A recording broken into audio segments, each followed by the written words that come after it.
오늘은 요한복음 강의 21번째 시간 예수님과 심판이라는 제목으로 우리 하나님의 말씀을 같이 선고하도록 하겠습니다. 여러분에게 한 가지 물을까요? 여러분 다 죽으실 거죠? 아이고 모처럼 교회 왔더니 웬 목사님이 이런 소리를 다 하냐. 당장 죽기는 싫지만 그래도 언젠가는 그런 날이 오겠지요.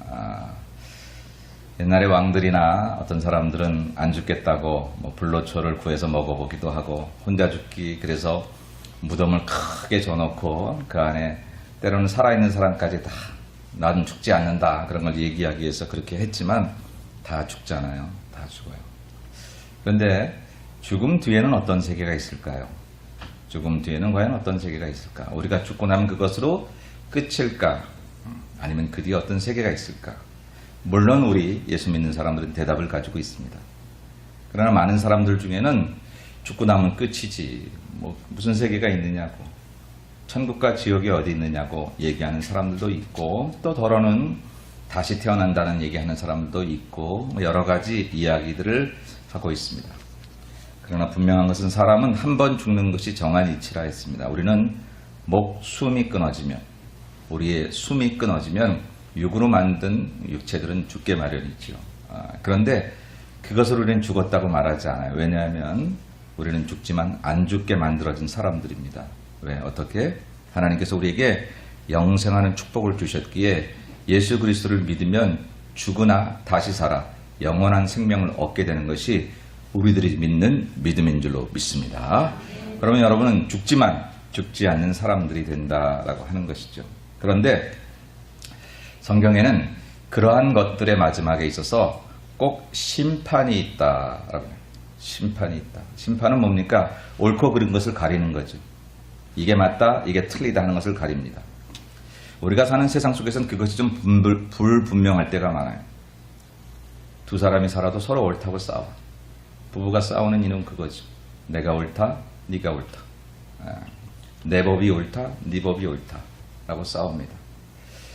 그룹과 그룹이 싸울 때도 많죠. 민족과 민족이 싸울 때도 다 마찬가지입니다. 지금 유엔에서 전 세계 정상들이 모여서 이제 회의를 하고 이 세계를 옳게 얘기하지만 다 자기들 나름대로 옳다는 자기 국가의 이익을 위해서 또 모이고 있기도 하고 그렇습니다.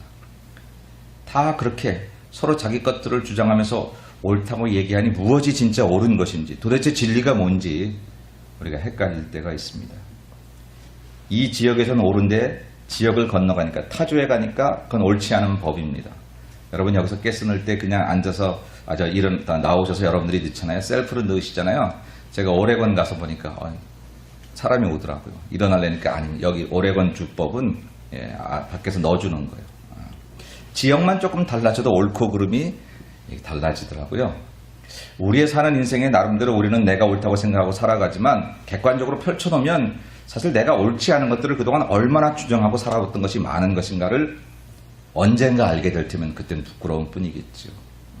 그런데 이렇게 혼돈 속에서 살아가는 그런 이 세상인 그러면 죽을 때까지 그냥 그렇게 살아가는 것인가? 아니라는 거예요. 분명히 옳고 그름을 판단하실 분이 계신데 전능의 주 만왕의 왕 우리가 믿는 우리 하나님께서 분명히 이 모든 것을 옳은 게 무엇이고 틀린 게 무엇인지 곡식이 무엇이고 가라지가 뭔지 양과 염소가 선과 악이 진리와 비진리가 거짓이 이게 어떤 것인지를 분명하게 판단하실 때가 온다는 거죠. 우리는 그거를 심판이라 이렇게 말합니다. 심판. 물론 우리 하루 사는 동안도 우리가 그것을 얻을 수 있지만 이 역사의 종말에 마지막에 우리 주님 오셔서 그동안 도대체 하나님 믿는 사람들이 도대체 왜 이렇게 어려움 당하고 살지? 하나님은 선하신데 왜 이렇게 악한 것들이 세상에 존재하지? 풀리지 않는 수수께끼와 같은 그런 문제들조차도 하나님이 이건 이래서 이런 것이다라고 옳게 판단하시고 정의하실 때가 반드시 온다는 거예요. 그거를 우리는 심판이라고 말을 합니다. 그런데 세상에서는 그 심판에 대해서 여러 가지 다른 각도에서 조명을 합니다. 천재지변이 일어나지 않느냐? 지진이 많고 기근이 많고 여러 가지 문제가 생기고 우리 LA도 올겨울에 엘니뇨 현상 때문에 비가 굉장히 많은 그런 해가 될 거라지요. 예전에 LA에 오면 여름에는 아무리 뜨거워도 덥지 않아 그늘에만 들어가면 근데 그런 얘기하면 요즘에는 속였다고 그러더라고요. 후덥지근하기도 하고. 다 달라져요. 모든 것들이 다 달라지는 그런 걸 보면서 이거 자연재해나 천재지변을 보니까 종말이다. 심판이 올 것이다. 얘기하기도 하고 또 여러 가지 이유들을 대서 이야기하기도 합니다.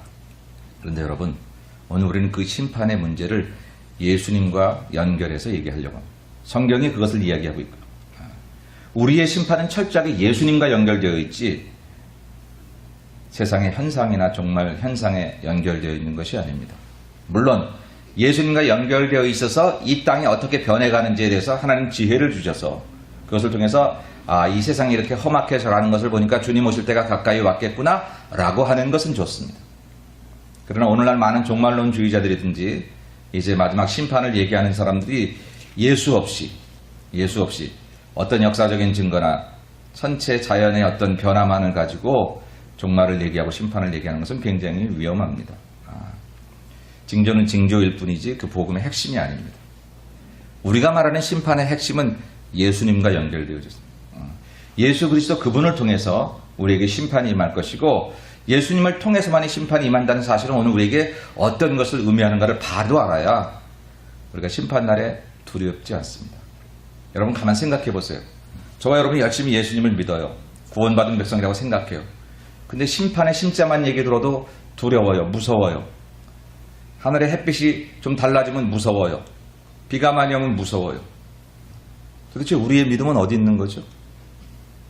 우리는 예수 그리스도 그분을 통해서 믿음으로 구원받고 영생함을 얻는 백성이라고 했는데 하늘 잿빛만 좀 흐려져도 그래도 우리가 두려움으로 떤다면 그건 예수를 통한 심판을 얻었던 게 아니라 그냥 세상적인 여러 가지 현상들을 통해서 마지막 때가 가까웠나 보다, 두려운 때가 왔나 보다 라고 생각을 하는 거죠.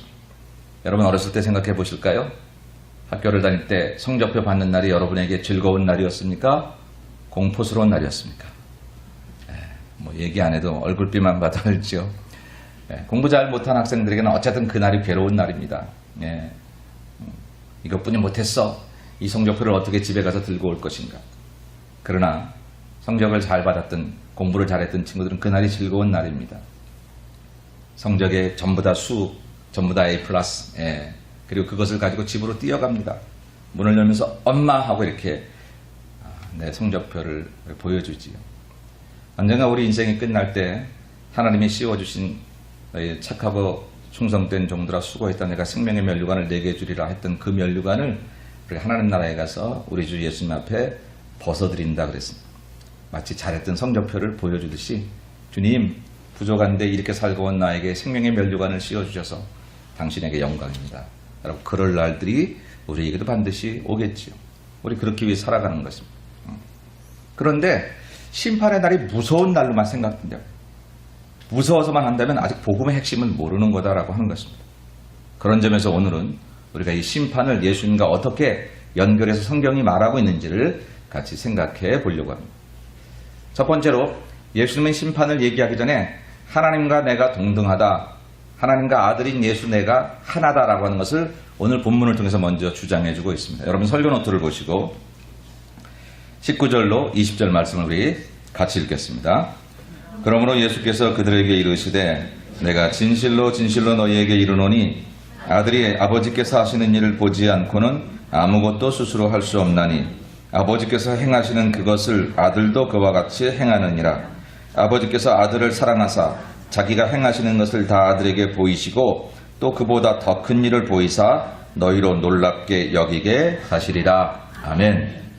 오늘 예수님 말씀이 진실로 진실로 너희에게 이르는데 아들이 아버지께서 하시는 일을 보지 않고는 아무것도 스스로 할 수 없다. 아들은 예수님 당신을 말하는 것이고 내가 홀로 독자적으로 어떤 일을 행하는 것이 아니라 하늘 아버지께서 내게 가르쳐 주신 대로 지시하신 대로 그대로 행한다라고. 그러니까 아들은 하나님이다. 아버지다. 그런 얘기. 예수님은 하나님이다. 그런 얘기입니다. 아버지께서 행하시는 그것을 아들도 그와 같이 행한다라고 이야기를 하셨다라는 것입니다. 무슨 얘기입니까? 예수님은 자기와 하나님을 동일시하고 계십니다. 근데 이 얘기가 이것을 듣는 유대인들은 굉장히 거스리는 거였어요. 유대인들은 하나님을 믿는데 열심히 했지만 오신 예수가 하나님의 아들이라고 믿지를 않았습니다. 그런데 그 예수님이 하나님과 나는 동일하다, 아버지와 나는 동일하다 말하니까 마치 하나님을 모독하는 조로 여겨서 아주 참남하다 말하고 예수님을 공격했습니다. 그렇게 공격하는 이유를 뻔히 아시는 예수님께서 계속해서 말하기를 나와 아버지는 동일하고 하나이다 라고 말하고 나는 나 홀로 행하는 것이었고 아버지께서 듣는 대로 행하는 거고 아버지는 나를 통해서 일하신다. 내가 지금 일하는 것은 하나님이 이 땅에서 일하시는 것을 보여주는 것이다 라고 이렇게 이야기를 하셨다라는 것입니다. 여러분 유대인들이 이 얘기를 들을 때 고대 근동지역과 유대인 사람들은 이 얘기를 들을 때 더 실감 있게 우리보다 들을 수 있는 이유가 있습니다. 그것은 뭐냐면 고대 근동지역에서 아버지가 아들에게 가업을 이어주는 것이 가장 인생을 잘 사는 이제 그런 사는 방법 중에 하나였는데 그래서 예를 들면 그런 거죠. 만약에 아버지가 목수였으면 자기 아들에게 그 목수의 하는 일을 가르쳐 대패질을 어떻게 해야 하는지 못은 어떻게 박아야 하는지 그런 부분들을 다른 사람에게는 안 가르쳐줘도 자기 아들에게는 가르쳐줍니다. 아버지만이 알고 있는 것들을 아들에게는 아낌없이 하나도 남김없이 아들에게만 전수하는 거죠. 그 비밀이 전수가 돼서 가업이 전수가 되고 그 가문의 삶이 전수가 되는 것. 그래서 아버지와 그 아들은 하나라고 하는 것입니다. 만약에 아버지가 농사 짓는 사람이면 언제 씨를 뿌려야 하는지, 언제 비바람이 올 때는 어떻게 해야 하는지, 추수 때는 어떻게 해야 하는지를 정확히 그 아들에게만 가르쳐 준다고 하는 거예요. 그래서 그 아들이 그 가업을 잘 이어갈 수 있도록 그래서 그것을 아버지와 아들이 하나 되는 것으로 생각했다라고 하는 것입니다. 예수께서 아버지와 내가 하나다. 내가 하는 일은 하나도 내 홀로 하는 일이었고 하나님께서 하시는 일을 다 나를 통해서 하신다라고 말씀하실 때는 내가 하나님과 똑같다. 동일하다. 유대인 너희들이 믿는 그 하나님이 나를 통해서 일하신다. 그러고 나는 하나님이다. 라고 하는 것을 강력하게 주장하는 이야기였고 실제로 유대인들은 그렇게 들었다는 것입니다. 그래서 그것을 못 견디고 이제 예수님을 배척했다는 거예요. 그런데 이 사실이 우리에게 왜 중요하냐 그거죠. 예수께서 하나님과 자기를 동일시하는 게 왜 중요합니까?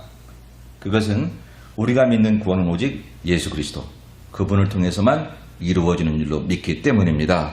저와 여러분이 구원을 받는 방법은 천하 만민 가운데 예수 이름을 준 것 외에는 다른 이름이 없다고 얘기를 했어요. 이렇게 얘기를 하면 타종교나 믿지 않는 사람들은 기독교 참 배타적이다. 니네만 잘났냐? 그래 니네 하나님도 좋고 니네 예수님도 좋지만 부처님도 좋고 맹자님도 좋고 세상에 수많은 신들이 있는데 다 같이 가다 끝에 가면 같이 만나는 거지. 종교를 안 가져도 종교 가진 사람들도 훨씬 더 착하게 살다가 살던 끝에 가서 만나는 거지 라고 말하는 사람들이 있지만 여러분 정말 그렇지 않습니다. 정말 그렇지 않습니다. 천국은 착해서 가는 게 아닙니다. 착해서 간다면 얼마만큼 착하면 될까요? 70억의 사람들이 있는데 몇 명 정도보다 착하면 될까요? 선한 일을 하면 좋은 일을 하면 덕을 쌓으면 도대체 그 덕을 쌓는 그 덕을 쌓음이 누구에게는 덕이지만 누구에게는 해가 될 수 있는 것을 우리 모르지 않잖아요. 우리가 한 것 가지고 되지 않아요. 오직 예수 이름 외에는 구원을 준 자가 없다고 말씀하신 것처럼 그 이름으로만 구원을 받기 때문에 우리는 예수님이 하나님의 아들이요 똑같다라고 하는 사실을 우리가 확인해야 이것은 정통이고 바른 길이라고 하는 것을 얘기할 수 있다는 거예요. 그래서 예수님은 그렇게 계속 주장합니다. 나는 길이요 진리요 생명이라고 말씀하실 때 우리 이미 압니다. 수많은 길 중에 하나의 길이 아닌 것을. 그래 부처 길도 있고 마음의 길도 있고 공자 길도 있고 그리고 또 예수 길도 있는데 어느 길로 오든지 끝에 가서 만나면 되지라고 성경은 말하지 않는다는 거예요. I am a way가 아니라 I am the way. 그들 중에 하나의 길이 아니라 여러 개의 길 중에 하나의 길이 아니라 오직 유일한 이 길. 그 길임을 주장하기 위해서 예수는 하나님이셨다는 사실. 사람 가운데 태어나서 나보다 훨씬 뛰어난 어떤 사람 공자님, 맹자님, 부처님 수없이 훌륭한 그런 사람들과 견줄 수 있는 사람이 아니라 하나님, 바로 하나님이셨다는 사실. 그래야 그래도 우리 구원을 얘기하고 목숨을 얘기할 때 나보다 더 훌륭한 사람이 있을 수는 있지만 그렇다고 그 사람에게 내 생명을 맡길 수는 없잖아요. 공자님이 훌륭하고 맹자님이 훌륭하고 부처님이 훌륭해도 그래도 내 모든 죄를 그 사람이 감당해 줄 수 없고 내 인생의 모든 것들을 그에게 맡길 수 없는 동일한 사람이라고. 그럼 오늘 예수님께서 나와 하나님은 똑같다. 나와 아버지는 똑같다라고 주장하시는 것은 당신이 우리를 구원할 자이심을 구원자이심을 얘기하기 위해서 이렇게 말씀하시는 사실이다라고 하는 것입니다. 그래서 오늘 본문에서는 예수님께서 뭐라고 말씀하시냐면 내가 진실로 진실로 내게 이르노니 진실로 진실로라는 말은 히브리어로 얘기를 하면 아멘이라는 뜻입니다. 근데 헬라어로도 번역할 때도 그냥 아멘 아멘으로 번역했어요. 우리말로 번역할 때는 진실로 진실로 그랬어요. 보통 아멘이란 말은 기도한 다음에 아멘 이렇게 할 때 씁니다. 그러면 이 기도가 이루어지길 원합니다. 이렇게 되기를 원합니다. 그렇게 생각합니다. 이런 뜻입니다. 그런데 예수님만이 독특하게 유일하게 아멘을 앞에다 쓰시는 거예요. 수많은 말씀 가운데 예수께서 특별하게 아멘 아멘 내가 내게 이루노니 이런 화법을 쓰시는 거예요. 유일하게 예수님만. 그건 무슨 얘기입니까? 이제부터 내가 내게 하는 모든 일들은, 내가 너희들에게 말하는 모든 말들은 하나님으로부터 온 것을 내가 아멘해서 된 것이요. 그리고 지금 그 아멘의 순종으로 일이 이루어지고 있는 것이요. 너희들도 역시 아멘으로 그 일을 따라오면 하나님이 내게 행하신 일을 너희에게도 행하리라 라고 하는 것을 강조하는 말이 아멘 아멘 내가 내게 이루노니 하는 그런 말입니다. 우리말 성경이 진실로 진실이라고 사실 번역한 말은 사실 좀 부족해요. 그냥 아멘 아멘 해두는 게 훨씬 더 그 느낌상으로는 살아있을 것 같아요. 그래서 오늘 예수께서 말씀하십니다. 아멘 아멘 내가 내게 이르노니 라고 말씀하시면서 아버지와 아들은 동일하고 나는 한 가지도 아버지 가르쳐 주신 것 외에는 내가 행하는 것이 없다라고 해서 동일시하고 계시고, 그리고 지금 내가 일하는 것은 하나님이 일하시는 것이다라는 사실을 이야기하고 있다는 것입니다. 그러므로 저와 여러분의 구원은 철저하게 예수님께 달려 있습니다. 우리의 심판은 철저하게 예수님에 대해서 우리가 어떤 태도를 취하느냐에 달려 있습니다. 착하게 사는 것, 악하게 사는 것 거기에 달려 있지 않습니다. 여러분 오해하지 마십시오. 아이 그래도 착하게 살면 되지. 아까 얘기했잖아요. 착한 건 다 상대적이에요. 상대적이에요. 나한테 착한 그 사람이 저 사람한테 못된 사람이더라고. 세상에 그런 악순환은 너무너무 많습니다. 우리들도 그러고 있어요. 여러분 모든 사람에게 선하다고 생각하지요? 저도 그렇게 생각하고 살아요. 그런데 누군가는 나 때문에 상처를 받아요. 누군가는 나 때문에 힘들어해요.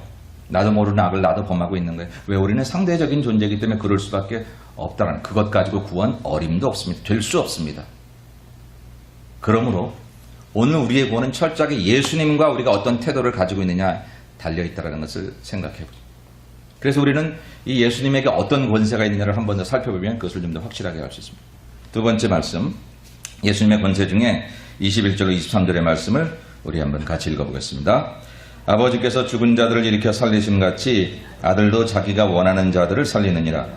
아버지께서 아무도 심판하지 아니하시고 심판을 다 아들에게 맡기셨으니 이는 모든 사람으로 아버지를 공경하는 것 같이 아들을 공경하게 하려 하심이라.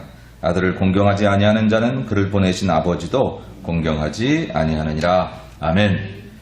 오늘 말씀 속에서 예수님은 당신의 권세를 세 가지로 얘기합니다. 다른 데서 더 많이 있겠지만 오늘 본문에서 첫째는 예수님은 생명을 주시는 분, 생명을 살리시는 권세를 가지신 분이라는 거예요. 21절에 보니까 아버지께서 죽은 자들을 일으키심같이 일으켜 살리심같이 아들도 자기가 원하는 자들을 살리느니라 라고 말씀하셨습니다. 살린다는 거죠. 생명을 줍는. 우리는 한번 죽는데 다시 산다는 거예요. 그런데 영원히 사는 것, 영생하는 길과 영원히 멸망하는 영멸로 사는 것. 우리가 아까 영상을 봤습니다. 그렇게 잘 배운 똑똑한 이 시대의 젊은 미국 청년들이 그렇게 에콰도르의 한 시골에 가서 그렇게 무참히 죽는 것, 세상의 관점으로 보니까 낭비였습니다. 이건 낭비다. 못 배운 사람들도 아니고 차라리 그들이 이 미국 사회에서 일했으면 얼마나 더 많은 일들이 있었을까, 유익이 있었을까? 세상의 관점입니다. 그러나 그들은 그렇지 않았다. 짐 엘리엇을 비롯한 그의 아내도 거기 있는 모든 사람도 어떻게 사람은 죽는다고 죽는 게 아닌 것을, 내 목숨을 끊었다고 죽는 것이 아닌 것, 다시 사는 것을, 생명을 살리신 주권자이신 예수님 앞에 내가 이를 위해서 내가 여기서 남보다 생각할 때 빨리 죽어도 하나님은 이 생명을 통해서 나를 살리시고 또 여기에 죽어져가는 영혼들을 반드시 살리실 것이라는 확신을 가졌기 때문에 담대하게 그 자리에 갔죠.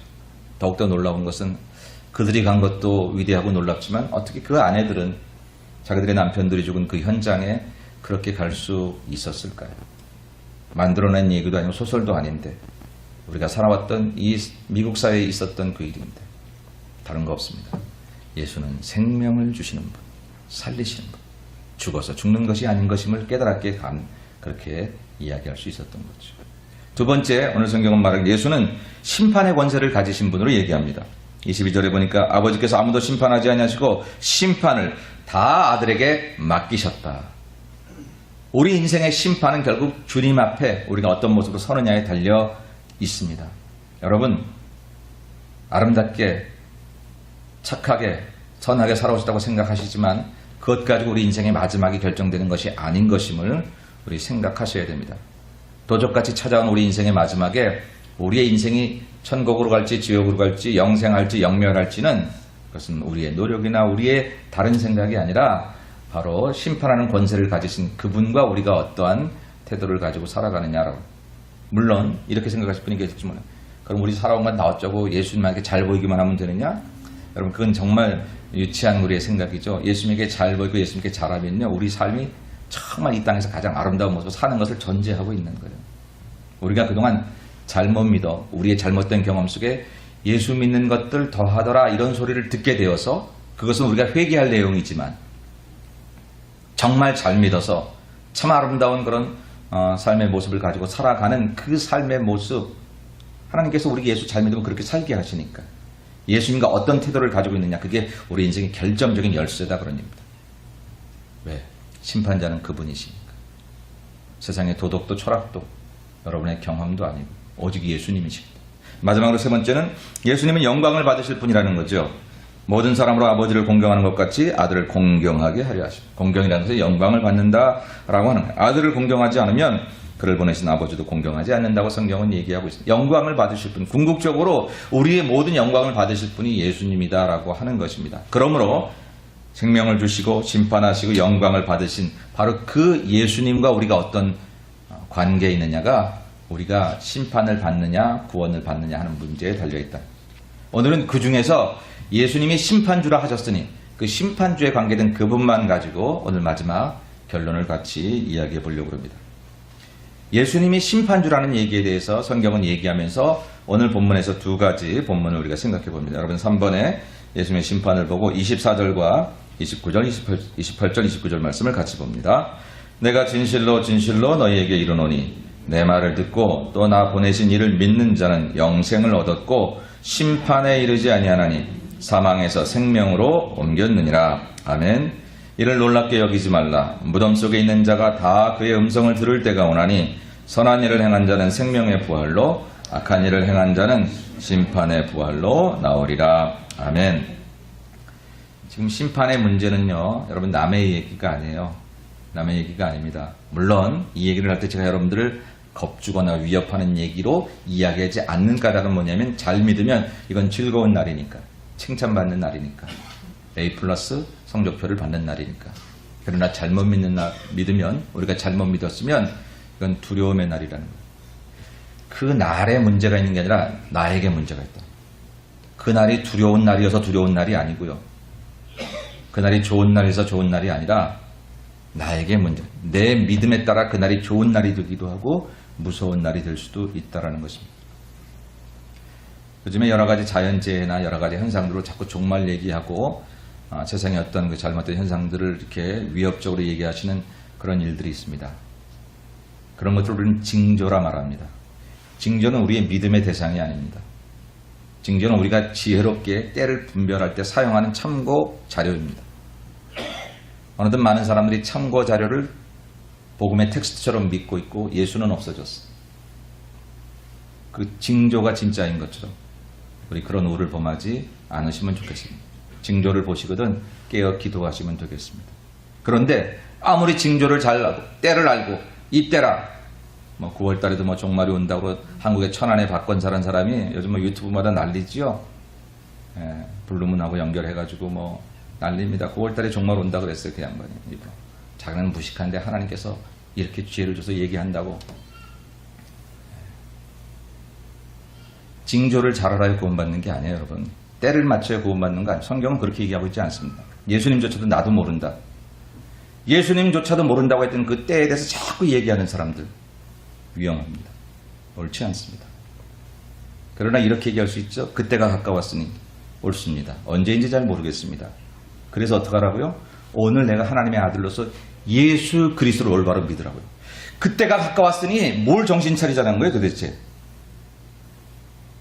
때에 대해서 몰라도 예수를 알면 구원을 받습니다. 그러나 때에 대해서 야 이땐가 보다 그런데 예수를 잘 모르면 구원 못 받습니다.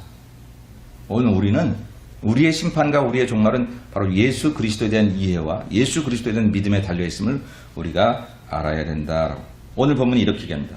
역시 똑같이 아멘 아멘 이렇게 나오죠. 진실로 진실로 너희에게 이르노니 내 말을 듣고 나 보내신 이를 믿는 자는 영생을 얻었고 그랬습니다. 예수 그리스도를 믿는 자는 영생을 얻었다라고 하는 것입니다.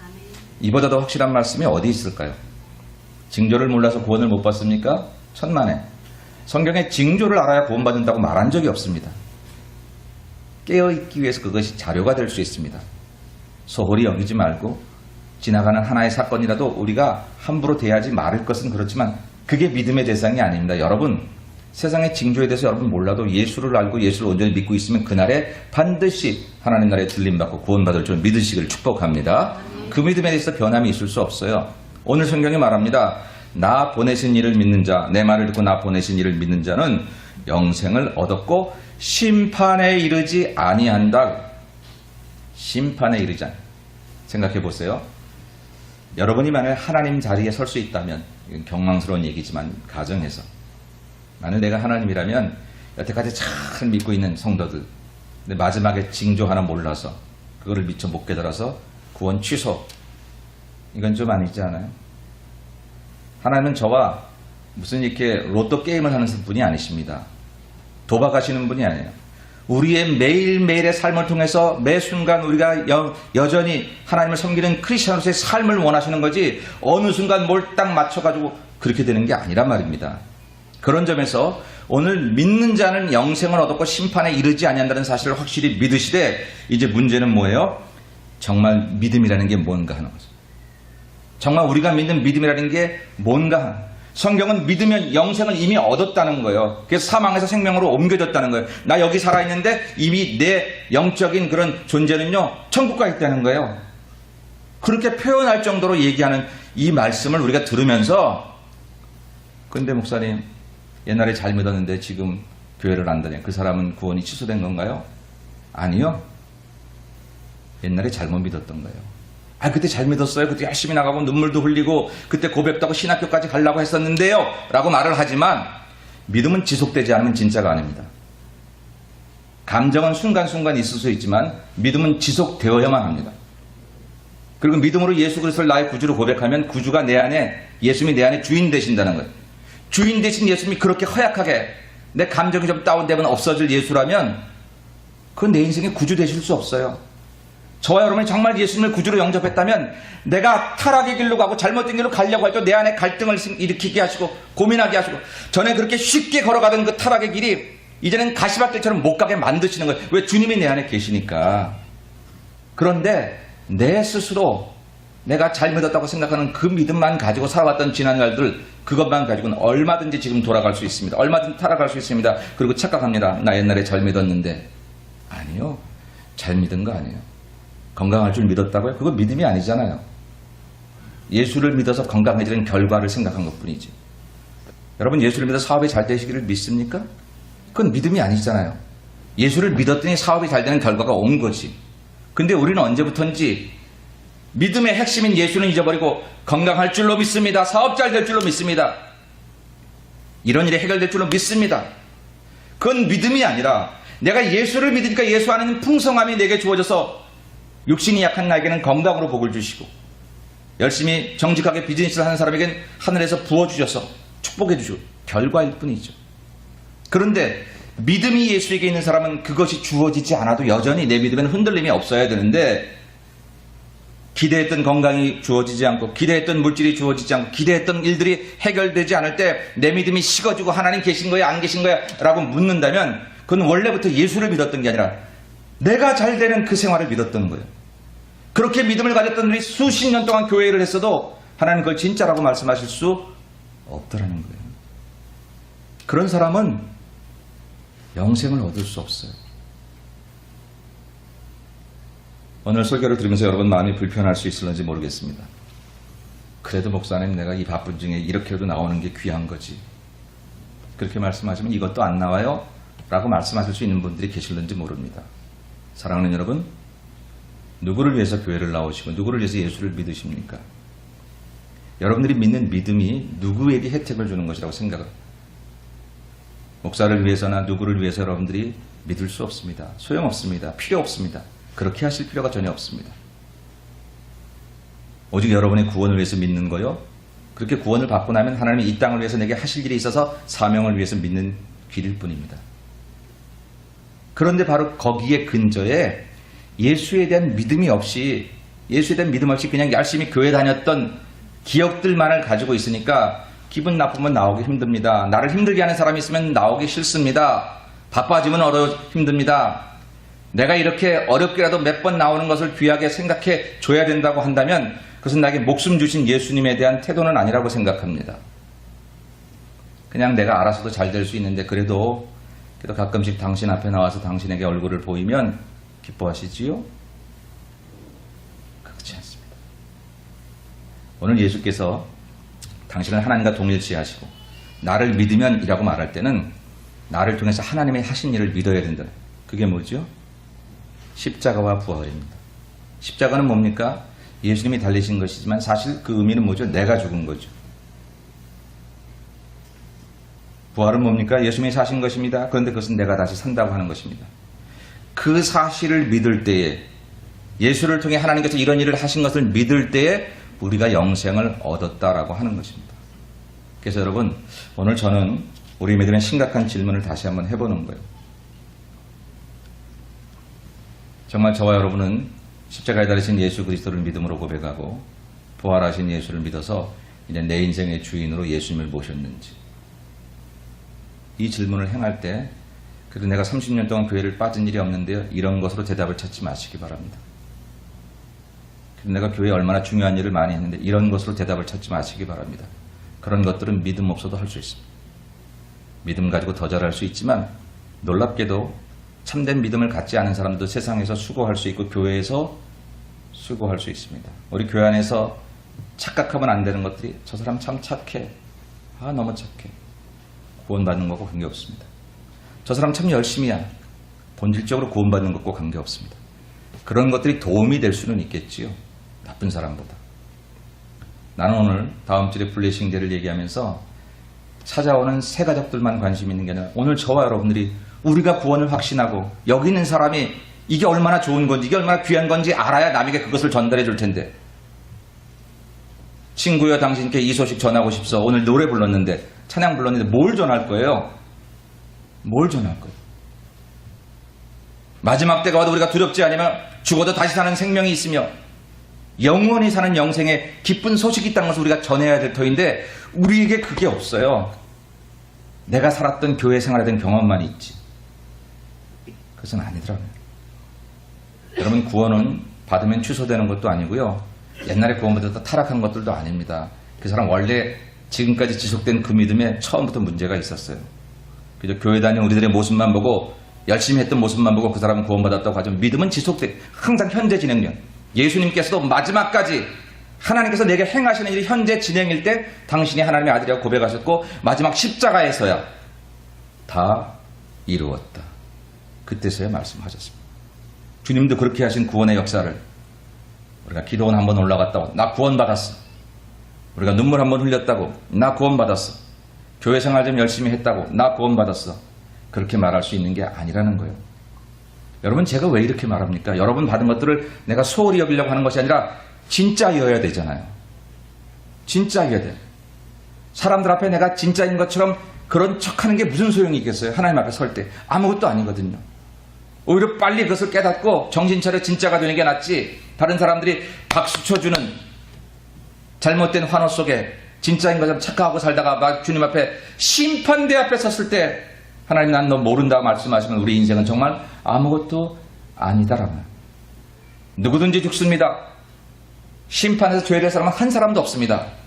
그런데 그 심판에서 영생과 영멸로 갈림길이 있는데 천국과 지옥으로 갈림길이 있는데 바로 그것은 오직 예수 그리스도를 믿는 믿음에 대해서 달려있다. 그리고 그 믿음은 어느 순간 잠깐 내 마음속에 들어왔던 감정이나 생각이 아니라 지속적으로 내 삶을 오늘 하나님의 자녀로서 끊임없이 악한 생활 속에서도 선을 창조하고 거짓된 생활 속에서도 진실을 올곧게 주장하고 혼돈스러운 세상 속에서도 늘 하나님 앞에서 변함없이 한결같이 그 모습을 가지고 살아가는 그런 삶이 지속될 때 그것을 우리가 믿음이라고 얘기해야지 교회 안에서 혹은 기도원에서 눈물 흘렸던 그 감정의 기억만 가지고 말할 수는 없다라고 합니다. 그래서 오늘 저는 여러분에게 역설하는 것은 그런 거예요. 여러분의 믿음, 저와 여러분의 믿음을 한번 돌아보자. 성경 얘기를 가감하려고 하지 마세요. 여기 이렇게 써있지만 뭐 딱 이런 얘기 하지 마시고 믿으면 영생을 얻었다. 여기서라도 벌써 얻었다. 사망에서 생명으로 옮겼다. 심판에 이르지 아니한다. 약속하셨으니 이 믿음 앞에 그러면 이런 큰 은혜를 주실 믿음은 과연 뭘까? 나의 믿음은 정말 그런 걸까라고 돌아봐야 합니다. 그런 점에서 제가 여러분에게 팁을 드리면 그런 거예요. 우리가 예수를 믿는 믿음의 내용은 뭐냐면 예수님이 십자가를 지셨다는 얘기입니다. 근데 왜 지셨어요? 누구를 위해서? 날 위해 지셨잖아요. 그럼 그 얘기는 무슨 얘기예요? 목숨하고 바꿨다는 거죠. 내 목숨 살리셨다는 거예요. 그냥 내버려 두셨으면 사는 줄 알았는데 죽는 거라는 거잖아요. 우리가 영원히 멸망당하는 영멸이라는 것은 죽지도 못하는 세계의 고통 속에 영원히 거하는 거 아닙니까? 차라리 죽는 게 낫지. 그런 세계로 갈 인생을 내가 살려주셨다는 거예요. 예수님께서 살려주셨다는 거예요. 그러면 정말 내가 그 사실을 믿는다면 내 안에 있어야 될 감정은 뭘까요? 그것은 감사합니다. 옆에 있는 사람, 내가 조건이 좋아서 다른 사람이 나한테 잘해줘서 감사가 아니라 구속해 주신 그 은혜가 감사해서 정말 지옥 갈 뻔했는데 그랬는데 천국 가는 백성으로 만들어주신 것에 대한 감사, 감격 이것이 정말 그것이 확실한 것인가를 여러분 보셔야 돼요. 저거 확실한데요? 저 구원의 감격이 있습니다. 라고 말하는 수많은 사람들 중에서 그 구원의 감격과 그 구원의 감사함이 조그마한 생활에 자기 생각의 어려움으로 확 없어지는 경우들을 너무 많이 봅니다. 바쁘면 하나님께 예배하는 것도 저버릴 수 있습니다. 마음에 안 맞으면 저버릴 수 있습니다. 내 삶에 조그마한 불편함이 생기면 그 감정을 억누르지 못하고 예수님께서 그토록 내 안에 실현하시려고 하는 예수님의 선한 마음, 아름다운 마음들, 화평의 마음, 기쁨의 마음들을 그냥 도매금으로 내쳐버리는데 우리는 주저하지 않습니다. 나 원래 기질이 그런 사람이야. 나 원래 그런 사람. 아니요. 여러분 구원받으셨으면 내 안에 주인은 예수님이십니다. 내 본성이 잠깐 살아나서 그렇게 하려고 하다가도 정말 우리가 구원을 받은 백성이라고 하면 내 안에 주인 되신 예수께서 그렇게 할 수 없다고. 전에는 그렇게 살아가도 양심에 거리지도 않았는데 지금은 남들은 뭐라고 하잖아. 나 혼자 내 마음속에서 하나님 앞에 부끄러운 모습으로 내가 그것을 할 수 없는 그런 간절함이 생겨질 때에 진짜 내가 구원을 받은 사람임을 확인할 수 있는 것이지 교회 안에 앉아 있는 것 귀하긴 하지만 저 밖에 있는 사람보다 훨씬 난 거지만 그럼에도 불구하고 여기에 앉아 있다고 안심할 수 없다. 우리 구원의 문제는 그렇게 쉽게 얘기할 수 있는 게 아니라는 거예요. 예수의 피가 그렇게 쉬운 피가 아니라 매번 짐승의 피, 이 짐승 잡다가 안 되면 저 짐승 잡고 오늘 안 되면 내일 잡고 그렇게 할 수 있는 게 아니라 이 인류 역사 가운데 유일하게 BC와 A들을 가르고 하늘과 벽을 갈아서 역사의 중심에 기원을 만드신 예수 그리스도 그분의 피로 구원받는 우리들인데 그분의 피로 구원받은 우리들이 조금만 기분 나빠도 성경도 안 읽고 기도도 안 하고 하나님의 교회도 찾아가지 않고 하나님의 사람들도 만나지 않고 하나님의 사역도 하지 않는 것을 쉽게 생각할 수 있다면 사랑하는 여러분 거기에 문제가 있는 게 아니라 내 마음에 문제가 있는 거예요. 내 마음의 주인을 예수로 모시지 못하니까 예수님을 그저 나를 좋게 만드는 하나의 도구로만 여기에서 이제 필요 없어. 나 혼자 내가 알아서 살면 되지. 귀찮아. 예수가 뭐고 나 귀찮아. 그렇게 사니까 그런 마음이 드는 거지 예수가 주인이라면 그럴 수 없다는 것입니다. 그래서 오늘 저는 여러분에게 이야기합니다. 믿으면 구원을 받는다고 했어요. 영생을 얻고 심판에 이르지 않는 세상 종말에서 걱정하지 마세요. 왜 걱정해요? 하나님 잘 믿다가 무슨 유엔에서 무슨 일이 나고 어디에 뭐 화산이 터져 그거 하나 못 알아서 구원을 못 받습니까? 아니요. 괜찮아요. 그러나 예수를 모르면 안 돼요. 예수를 안다고 착각하지 마세요. 내가 교회 다닌 세월이 얼마인데 그렇게 생각하지 마세요. 예수 그리스도 그분을 온전히 아세요. 그리고 그분을 온전히 아는 길을 내가 점검해야 되겠어. 날 위해 죽으신 분이라면 감사하고 고맙잖아요. 기쁘잖아요. 여러분 사람이 큰 기쁨이 있으면 작은 슬픔들이 문제가 안 되더라고요. 내 마음에 큰 기쁨이 없으니까 이래저래 그런 문제들이 자꾸 문제가 되죠. 내 생명 살려주신 주님 앞에 뭐 문제가 되겠습니까? 여러분 그러십니까?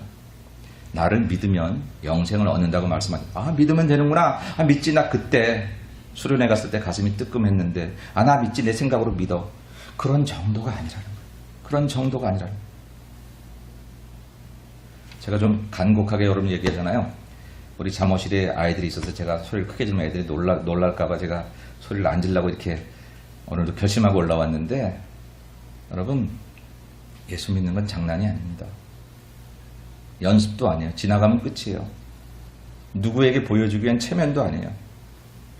혹시라도 체면 때문에 예수 믿으신 분 계시면 시간 낭비예요. 물론 그렇게라도 와서 하나님이 더 좋은 길을 열어주실 것을 믿기 때문에 우리가 이렇게 애쓰긴 하지만, 그렇게 온 사람에 대해서는 제가 이렇게 말할 수 있다는 거죠. 이제 정말 진짜로 믿어야 된다. 예수 그리스도의 십자가와 부활, 그것이 나를 위한 사건임을 믿어야 되고요. 여러분 만일 그 사건이 내게 정말 사모치도록 감사하고 고맙지 않거든 다시 한번 내 믿음을 돌아보세요. 책망함이 아니라 다시 출발하자는 거예요. 과거 몇십 년 믿었다고 자만하지 말고, 경험 가지고 되는 것 아니니까 다시 출발하자고요. 겸허하게 주 앞에 엎드려서, 하나님 30년을 예수 믿고 내가 3대째 5대째 기독교 집안인데 아직도 당신께서 내 주인이시라는 사실에 확신이 없어요 라고 생각이 드시면 엎드리세요. 엎드리세요. 그리고 주님을 나의 주인으로 모시세요. 그렇게 해서 그분을 모시게 될 때에, 그분이 내 인생의 주인이심을 온전히 고백하게 될 때에 마지막 때를 걱정하실 필요가 없습니다. 오늘을 성실하게 사시면 마지막 때가 여러분에게 아름답고 복된 날로 다가오게 될 줄로 믿습니다. 이 믿음이 중요해요. 이 믿음을 확정하기 위해서 우리 마지막 한 말씀만 더 봅니다. 아까 읽었던 28절 29절의 말씀을 한 번만 더 읽겠습니다. 이를 놀랍게 여기지 말라. 무덤 속에 있는 자가 다 그의 음성을 들을 때가 오나니 선한 일을 행한 자는 생명의 부활로, 악한 일을 행한 자는 심판의 부활로 나오리라. 아멘. 믿음으로 구원받는다고 하더니 선한 일을 행하면 생명의 부활로 나오고 악한 일을 행하면 심판의 부활로 나온다는 건 또 무슨 얘기인가? 선한 일을 해야만 생명의 부활로 나온다? 여러분 이 얘기를 잘 이해하셔야 됩니다. 오늘 여기에 쓰여진 단어는 아가토스라는 헬라어입니다. 아가토스. 근데 이 말은 원래 히브리어의 토브라는 말이 번역된 말입니다. 선하다는 말인데, 이 선한 일을 할 때 이 선하다는 말이 헬라어에 여기서 쓰여질 때는 아가토스라는 말이 쓰여졌는데, 이 말은 히브리어의 토브라는 말이 번역된 말이에요. 근데 토브라는 말은 처음에 어디서 쓰여졌냐면 창세기 1장에 하나님께서 세상 모든 만물을 지으시고 보시기에 심히 좋았더라. 그때 쓰여진 말이에요. 우리가 행한 게 좋은 게 아니라 하나님이 하신 일이 좋았다는 거예요. 세상에 온전한 선은 우리에게 없습니다. 하나님이 하신 일만이 옳습니다. 하나님이 하신 일만이 선한 것이에요.